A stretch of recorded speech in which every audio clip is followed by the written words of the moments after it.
All right, so we're diving into something I've seen everywhere lately. Positive affirmations, you know, Uh-huh. like I am powerful or I am successful, those kinds of phrases everywhere you look these days. But, Right. sometimes they feel a little too good to be true. Yeah, I know what you mean. Like, can simply saying something make it true? That's why Yeah. we're doing this deep dive to look at the Mhm. research Yeah, and going way past that surface level self-help stuff you usually see. absolutely. And get this, we're even going to be talking about brain scans today. It's really interesting stuff. What's so fascinating is that affirmations aren't just like some, Yeah. mystical trick. They're actually rooted in a psychological theory called self-affirmation theory. And basically it says we all have this deep need to see ourselves positively. Okay, so let's break this down a bit. First off, what are affirmations exactly? At their core, they're positive phrases. Mm. You use them to challenge those sneaky negative thoughts. It's like if your mind's stuck playing this broken record of I'm not good enough, Yeah. affirmations are like you're hitting the next track button Okay, to something more empowering. so instead of I'm going to mess this up, it's I'm going to totally rock this presentation. Exactly. I Yeah. like that analogy. Mhm. But how does saying these things really tap into our self-identity? Yeah. I mean, isn't that pretty complex? Imagine you're working toward that promotion you've been wanting. Okay. Self-affirmation theory suggests that when you affirm your ability to succeed, Mm-hmm. you're actually strengthening the parts of your self-identity that support this goal. It's like you're making yourself more resilient to any setbacks that happen along the So way. it's like you're giving those positive aspects of yourself a boost. Exactly. It's like you're adding more weight to the I am capable side of the scale. Okay. And the really cool thing is that researchers have seen this happen in the brain using MRI scans. Whoa, wait, brain scans. That's really something. What have they found? They've seen that specific areas of the brain light up when people practice self-affirmation. Uh-huh. One area in particular is the ventromedial prefrontal cortex. Okay. This area is all about processing information about ourselves and what's valuable. So it's not just some fluffy feeling. You might actually be changing how your brain processes information about you.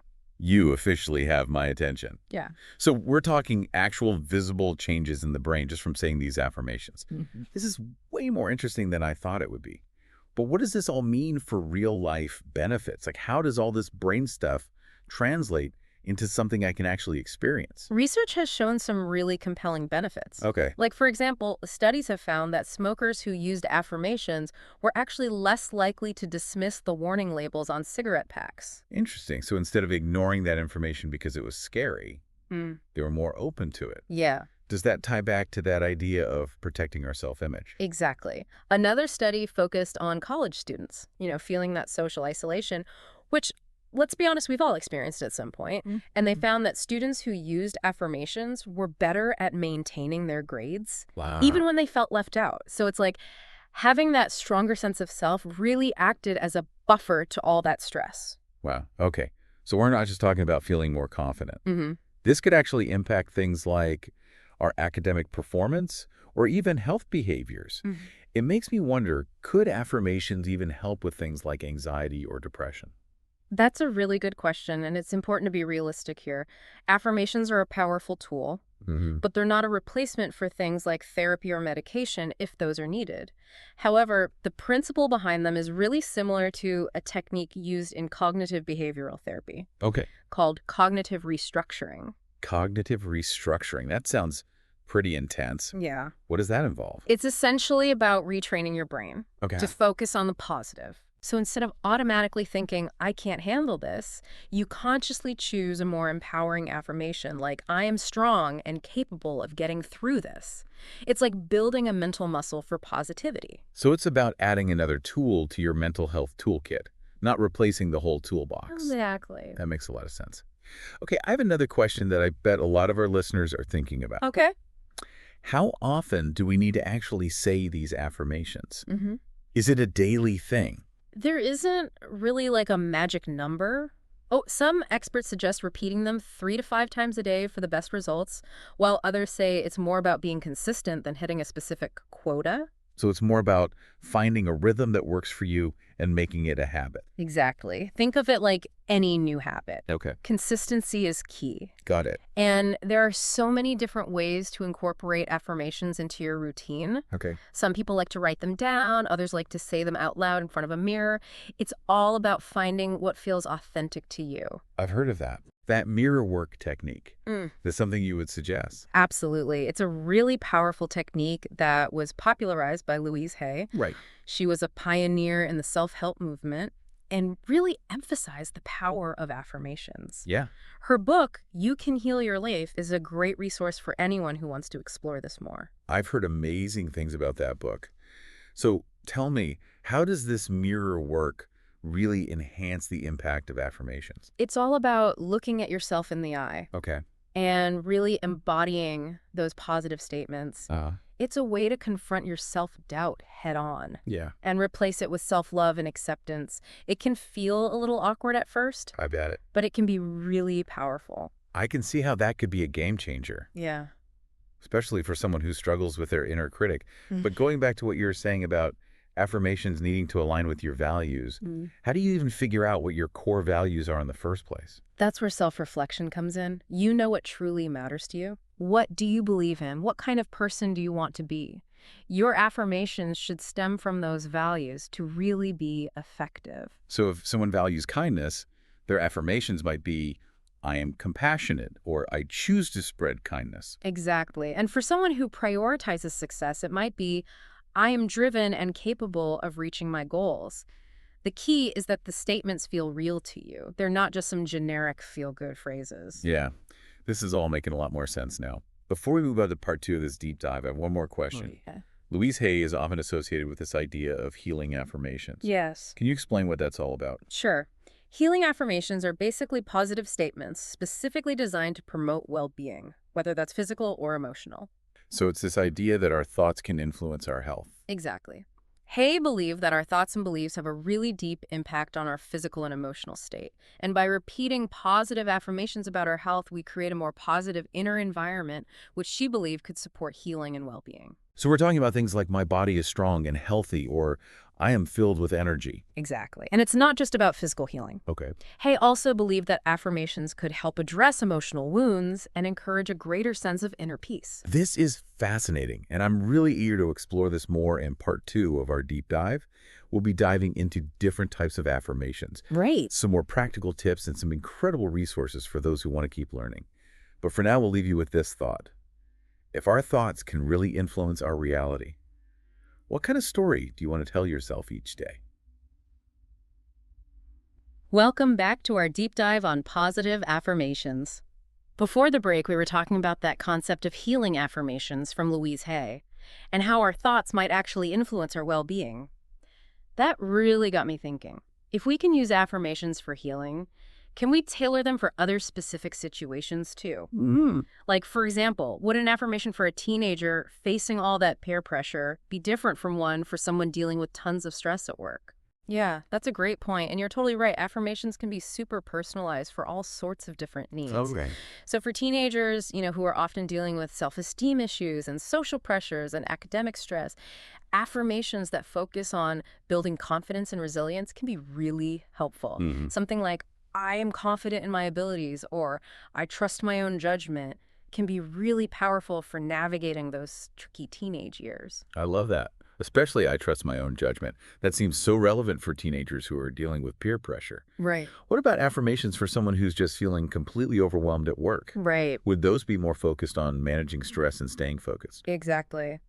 In those situations, affirmations that promote a sense of calm and control can be so helpful. Think about things like, I am capable of handling anything that comes my way, or I choose to focus on what I can control. It's like having a personalized pep talk ready to go whenever you need it.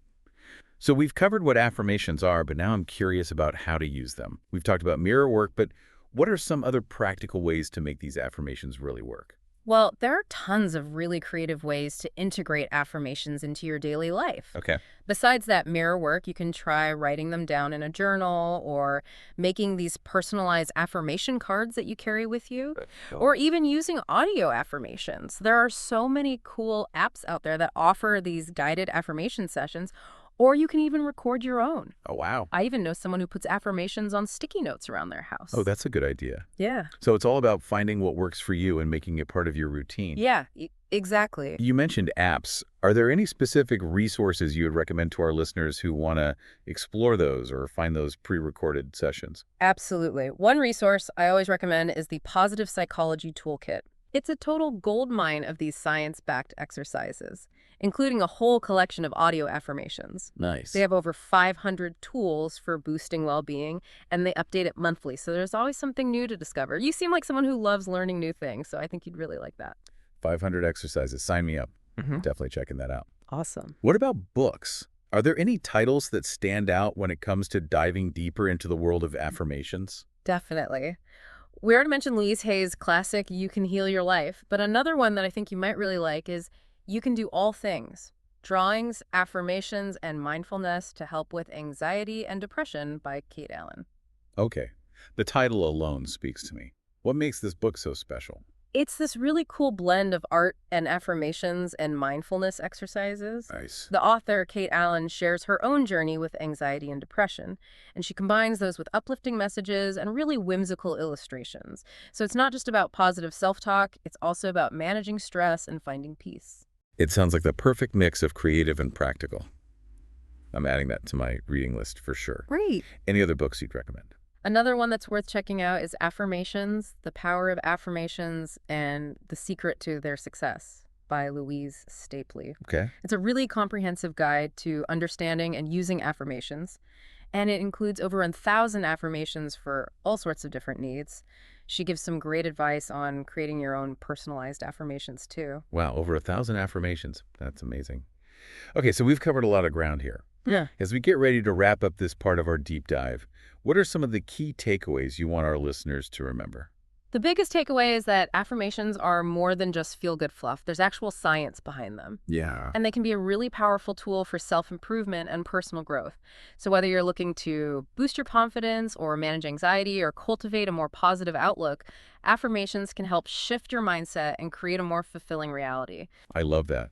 It's so empowering to know that we can take control of our thoughts and beliefs and use them to shape our experiences. It's a great reminder that positive change really starts from within. It really does. And as we head into the final part of our deep dive, we'll be exploring even more practical tips and personal stories and inspiring examples of how affirmations have changed lives. We'll also touch on the importance of self-compassion and how it can make affirmations even more effective. Welcome back to the final part of our deep dive into positive affirmations. We've explored the science and the tips and the resources, but there's one more piece I want to make sure we don't miss, and that's self-compassion. Because even with the best affirmations, there'll be days when it's hard to believe those positive statements, Yeah. days when self-doubt creeps in, and those negative thoughts are just super loud. You've hit on a really crucial point. Self-compassion is so important for affirmations to work. It's all about being kind to ourselves, especially when we're struggling. Think about it. Would you ever talk to a friend the way you sometimes talk to yourself? Ouch. Good point. Hmm. I'm definitely way harder on myself. Exactly. So when you're resisting those positive affirmations, or they just don't feel like they're working, that's when you need to bring in that self-compassion. Acknowledge those feelings. Remind yourself that everyone struggles with self-doubt. And just gently guide your mind back to those affirmations. So it's not about beating yourself up for having those negative thoughts. It's more about meeting them with understanding and redirecting your focus. Exactly. Remember, affirmations are a practice, not a quest for perfection. Right.